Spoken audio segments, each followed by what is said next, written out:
Good afternoon and welcome to the Midday News. Here's what we have in the bulletin. More concerns about mandatory minimum sentence for murder.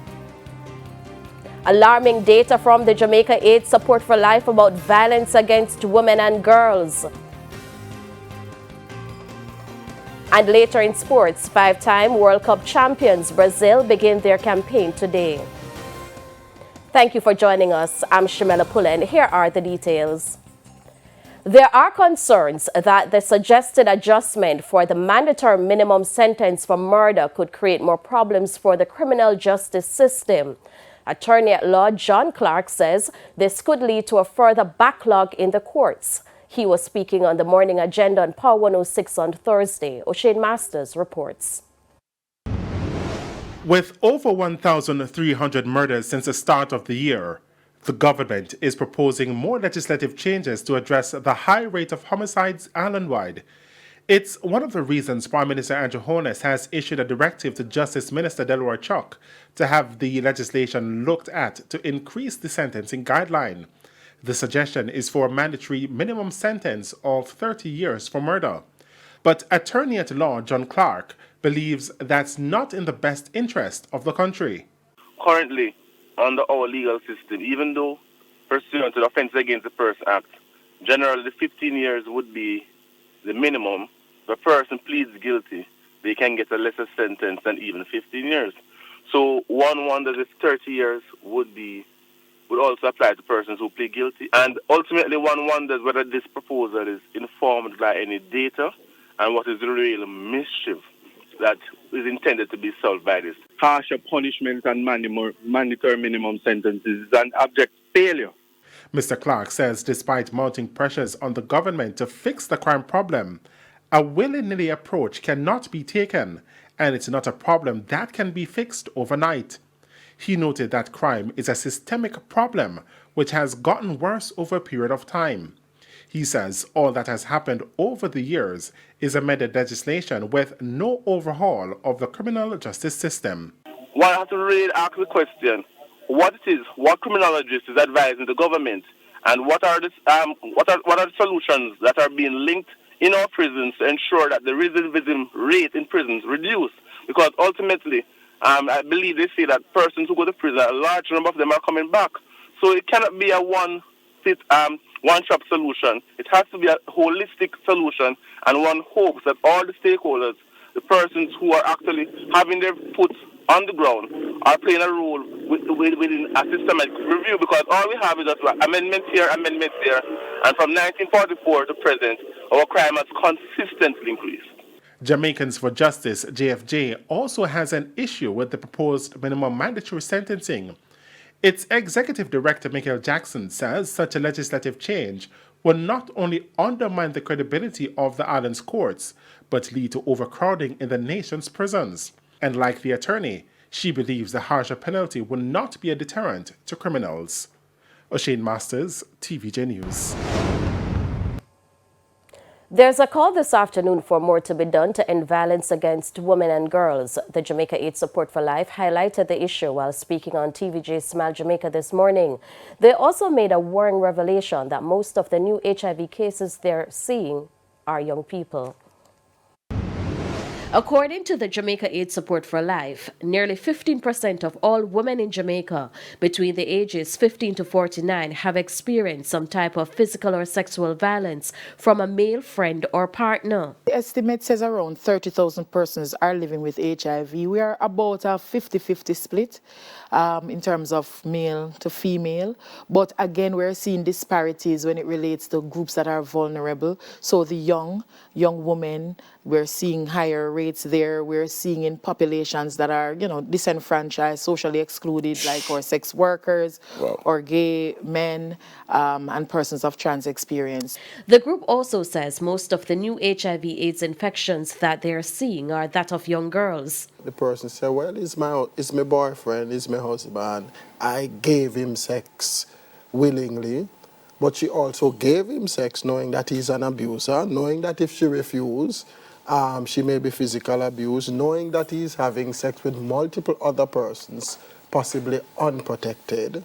So you are almost going in knowing that there's a risk, but also know that you are not in a position to negotiate, you're not in a position to say no, and you just have to go hoping for the best. Which is why it is calling for more attention to be given to this area. Mr. Lela says while they're seeing changes, it's not happening fast enough. The kind of state support that we need to see behind these efforts still need a lot of stepping up. Explain that. So, and by state support, I mean in terms of the policy and legislative piece, ensuring that we have enough shelters with good capacity that can include children as well. A lot of women will say, well, I'm not leaving my picnic with this man who's abusing me. So I'd prefer to stay and protect them. Yep. Because children, the violence spills over to children in some of these relationships. So having more shelters, making sure that the Domestic Violence Act have more teeth. Friday, November 25 is being recognized as International Day for the Elimination of Violence Against Women. The group says it will be at the Half-a-Tree Transportation Center offering HIV testing, giving information and connecting people with the various services available, including legal support.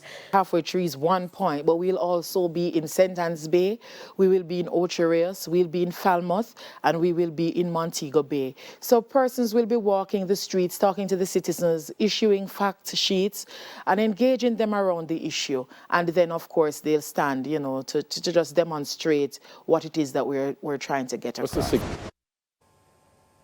Ahead of the implementation of regulations under the new Road Traffic Act, the Island Traffic Authority has announced that it will continue to assist persons who have unpaid traffic tickets even after the December 1 deadline. According to Director of the Authority, Canute Hare, the December 1 deadline was announced to prepare persons for a period of enforcement. However, he says the intention was always to assist persons whose unpaid traffic ticket dates have passed to settle those offenses before the enforcement started. Speaking on Radio Jamaica's Beyond the Headlines yesterday, Mr. Hare said the authority will continue to provide that assistance. Based on the feedback from the members of the public, we would have posited that we would come back with another date, and therefore what persons should do who have outstanding traffic tickets and the court date would have passed, the date for the tax office payment would have been passed. What you need to do, you need to contact the Island Traffic Authority, DITA at mtw.gov.jm. We will provide you with the information that you would need to go to the court. Right? The court will then give you a time to come back to pay these tickets. Or if you don't want to contact the ITA, you could contact police traffic headquarters. We will provide you the information as it relates to the outstanding tickets that you have at your disposal. The new law and its regulations will impose strict penalties for persons who accumulate tickets, and this includes the suspension of licenses for over a year.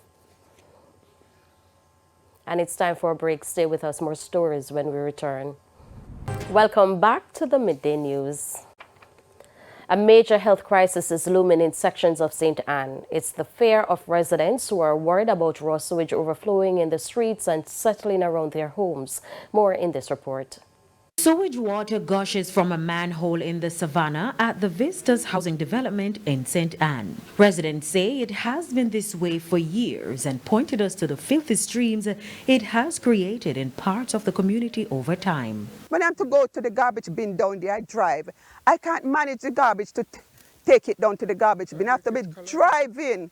Yeah, I have to be driving through the sewage to get to the garbage bin. Sometimes it's the guys that do the maintenance. I have to say to them, say, can you take this and dump it for me? Because I don't like driving through the sewer. When I drive into it, my car is stink. It's unbearable. I cannot take any more. Even though they come and draw the metal from the sewage, it come back again. Just for a day, it was because it was full, but as soon as it get full again, we're smelling an awful smell. And it's everybody who is being affected. Residents are worried a major health crisis could unfold. Right now it is flowing so hard that you have to be careful walking there because the health system you walk with on your shoes and you go on your veranda or anywhere, it affects us. Additionally, residents say there are also structural issues with some of the houses. They range from Crack roof, leaking, mold in my clothes closet. Mayor of St. Anne's Bay, Sydney Stewart, says the authorities are trying to fix the problems. Well, I think at this point we are getting somewhere because the Water Commission has been doing some repairs on the lift pump now. The major plant itself has been examined, are in a position now to start accepting and manufacture this sewage. But the lift pumps are the one that they are now working on, and there are several lift pumps. When they are through with that, I think we should have a fully operational plant that should, of course, process the sewage that comes out. Despite the repeated assurances, residents who are tired of waiting are now planning their next move. I am one of them. We intend to sell and go somewhere else because we can't live with this for your life. Carrie Ann Simpson, TVJ News. With Christmas around the corner, vendors in downtown Kingston have raised concerns about vending arrangements and facilities in the area. It's understood that some of the vendors in selling downtown is the lack of sanitary convenience. There isn't enough sanitary convenience for so many people on the different market area, and the lack of lighting when in the evening. It's understood that some of the vendors met with minority leader in the Kingston and St. Andrew Municipal Corporation, Andrew Sewage, to discuss the issues. Mr. Sewage pledged to bring the vendors' concerns to the KSMAC to determine how he can best assist them with their numerous challenges. But he's calling for them to have a more organized approach in expressing their concerns. They spoke about the conditions of the market. They spoke to us about some of the things that they believe that can be done. So we have also put some things on the table. We told them that there is always a need for law and order, and that there are areas that a person should not be vending, and they should not be vending. If they have concerns, they should raise them with the KSAC. The authorities are also calling on vendors to follow the protocols and play their part in reducing traffic congestion in downtown Kingston. Because as it is now, I can tell you, driving downtown is difficult. And when I say difficult, I mean difficult. People don't move. I shop at Princess Street, and people don't come out of the way. You cannot walk on the sidewalk. And when you walk in the road, they're looking to knock you down.